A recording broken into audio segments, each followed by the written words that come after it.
Hello friends, welcome back to my channel Mayur Duniya. তো এখন শীতকাল, আর শীতের রাতে কিছু মজাদার খাবার খেতে কিন্তু বেশ ভালোই লাগে। আজকে তার জন্য আমি বানাবো গরম গরম লুচি আর সঙ্গে খাসির মাংসের চর্বি দিয়ে রাজমা। তো চলো বন্ধুরা, রান্নাটা শুরু করা যাক। রাজমা রান্না করার জন্য আমি এখানে ছোট বাটির 1 বাটি মানে 200 গ্রাম রাজমা নিয়ে নিয়েছি। বেলায় রান্না করব, তাই রাজমাটা আমি সকালবেলায় ভিজিয়ে দিয়েছি। আমি নর্মাল জলের মধ্যে রাজমাটাকে কয়েক ঘন্টা ভিজিয়ে রেখেছি। 4-5 ঘন্টা ভিজিয়ে রাখার পর দেখো রাজমাটা ফুলে কতটা বড় হয়ে গেছে। এবার রাজমাটা আরও একবার ধুয়ে তারপরে আমি প্রেশার কুকারে দিয়ে দেবো। রাজমার জল ফেলে দিয়ে আমি নিয়ে এসেছি। এবার এটা আমি প্রেশার কুকারের মধ্যে দিয়ে দেবো।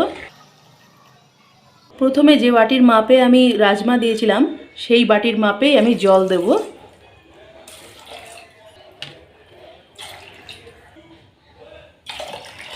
সেই বাটির আমি মোট 4 বাটি জল দিলাম। নুন দেব হাফ চামচ। এবার মধ্যে একটা তেজপাতা ছিঁড়ে দিয়ে দেবো। 2টো এলাচ ফাটিয়ে নিয়েছি, সেটাও দিয়ে দেবো। 3টে লবঙ্গ আর 2টো দারুচিনির টুকরো দিয়ে দেবো। এবার প্রেশার কুকারটা আটকে নেব। প্রেশার কুকার গ্যাসে বসিয়ে দিয়েছি আর গ্যাসটাও জ্বালিয়ে দেব। এবার প্রথমে একটা সিটি জোরে স্টিমেই আমি দিয়ে নেব। তারপরে একটা সিটি পড়ে গেলে স্টিমটা কমিয়ে দিয়ে আরও 4-5টা সিটি দিয়ে নেব। এবার স্টিমটা কমিয়ে দেব আর স্টিম কমানো অবস্থায় আরও 4-5টা সিটি দিয়ে নেব।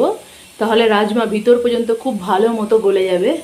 সবকটা সিটি দেওয়ার পরে এই প্রেসার কুকারের সিটিটা শেষ হওয়া পর্যন্ত আমি এর ঢাকনা খুলব না। সিটি শেষ হলে তারপরে ঢাকনা খুলে নেব। রাজমা রান্না করার জন্য 2টো মিডিয়াম সাইজের পেঁয়াজ ছোট ছোট করে চপ করে নিয়েছি। 3টে মিডিয়াম সাইজের টমেটো নিয়েছি। এই রান্নাটাতে টমেটো একটু বেশি দিলে ভালো লাগে খেতে। আদা নিয়েছি বেশ কিছুটা, আর নিয়েছি রসুন, আর 4টে কাঁচা লঙ্কা নিয়েছি। এই আদা রসুন আর কাঁচা লঙ্কা বেটে নেব। আর এই টমেটোর অর্ধেকটা আমি স্লাইস করে দেবো আর অর্ধেকটা বেটে দেবো।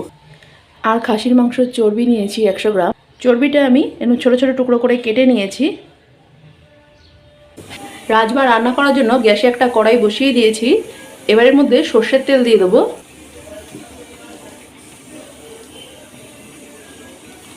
আমি সর্ষের তেল দিয়ে রান্না করছি, তোমরা চাইলে তোমাদের পছন্দের তেল দিয়েও রান্না করতে পারো।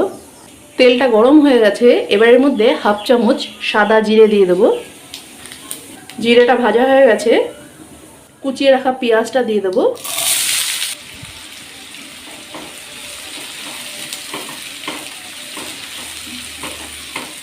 পেঁয়াজটা একটু ভালো করে লাল লাল করে ভেজে নেব।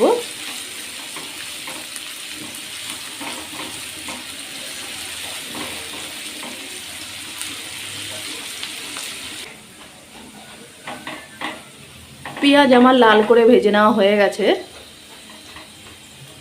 এবারের মধ্যে চর্বিটা দিয়ে দেবো। চর্বিটা দিয়ে কিছুক্ষণ একটু ভেজে নেব। চর্বি আমি কিছুক্ষণ ভেজে নিয়েছি। এবারের মধ্যে আদা লঙ্কা আর রসুন বাটাটা দিয়ে দেবো। আদা রসুন আর লঙ্কা বাটাটা দিয়েও কিছুক্ষণ একটু নাড়াচাড়া করে নেব।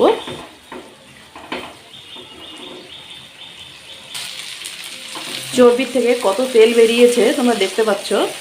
আদা রসুনটা দিয়ে আমার কিছুক্ষণ নাড়াচাড়া করা হয়ে গেছে। এবার এর মধ্যে টমেটো বাটাটা দিয়ে দেবো।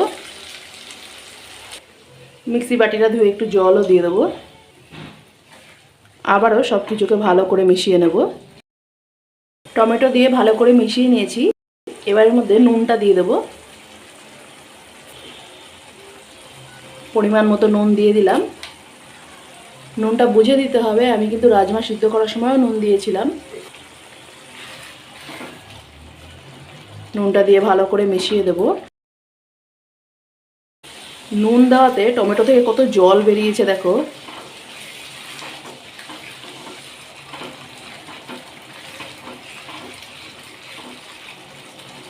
এবার এর মধ্যে দেবো কিছু মশলা। ধনের গুঁড়ো দেবো 1.5 চামচ, কাশ্মীরি লঙ্কার গুঁড়ো দেবো 1.5 চামচ, হলুদ দেবো 1 চামচ, আর নুন তো আমি প্রথমেই দিয়ে দিয়েছি। আবার এই সব মশলাকে একটু ভালো করে মিশিয়ে নেব।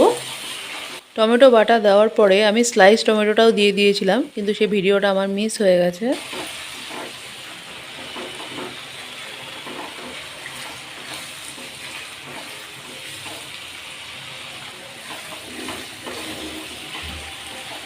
গুঁড়ো মশলাগুলো দিতেই টমেটোর যে এক্সট্রা জলটা ছিল সেটা অনেকটাই শুকিয়ে গেছে। এইভাবে স্টিমটা মিডিয়ামে রেখে আমি মশলাটা 5 মিনিট একটু কষিয়ে নেব। 5 মিনিট ধরে স্টিমটা মিডিয়ামে রেখে মশলাটা আমি ভালো করে কষিয়ে নিয়েছি। দেখো মশলা আর কড়াইয়ের গায়ে লাগছে না, আর মশলা থেকে তেলও ছেড়ে দিয়েছে। এবারের মধ্যে সিদ্ধ করে রাখা রাজমাটা দিয়ে দেব।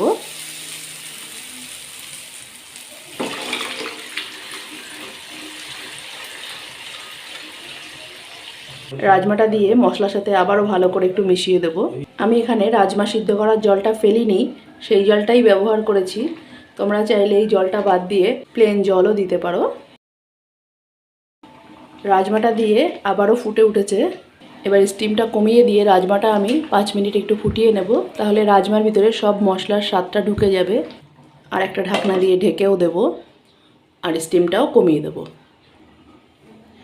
5 মিনিট হয়ে গেছে, আমি ঢাকনাটা খুলে নিলাম। আবার ভালো করে একটু মিশিয়ে নেব সব কিছু।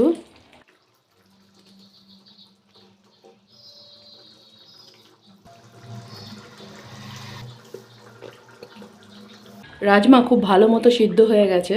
এবার এর মধ্যে দেব গরম মশলা। গরম মশলাটা দিয়েও ভালো করে মিশিয়ে নেব।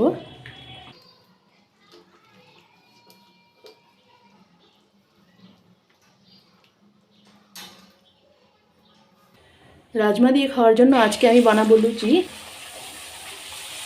কড়াইতে তেল গরম করে নিয়েছি, আর এর মধ্যে আমি লুচিগুলো ভেজে নিচ্ছি।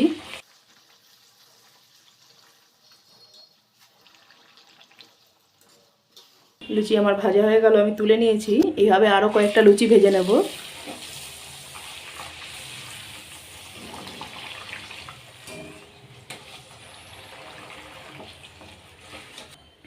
লুচি আমার সব ভেজে নেওয়া হয়ে গেল, এবার আমি সবাইকে খেতে দেবো। আমার প্লেট একদম রেডি। রাজমা নিয়ে নিয়েছি একটা বাটিতে, আর বানিয়ে নিয়েছি লুচি। এটা আমি গরম গরমই সার্ভ করে দিয়েছি। তো বন্ধুরা, তোমাদের কেমন লাগলো আমার আজকে এইভাবে খাসির মাংসের চর্বি দিয়ে রাজমা রান্না করা? যদি ভালো লাগে অবশ্যই লাইক শেয়ার করতে ভুলো না। তো আজকের মতো এই পর্যন্তই। আবার খুব তাড়াতাড়ি আসবো একটা নতুন ভিডিও নিয়ে। আমার ভিডিওটা দেখার জন্য ধন্যবাদ।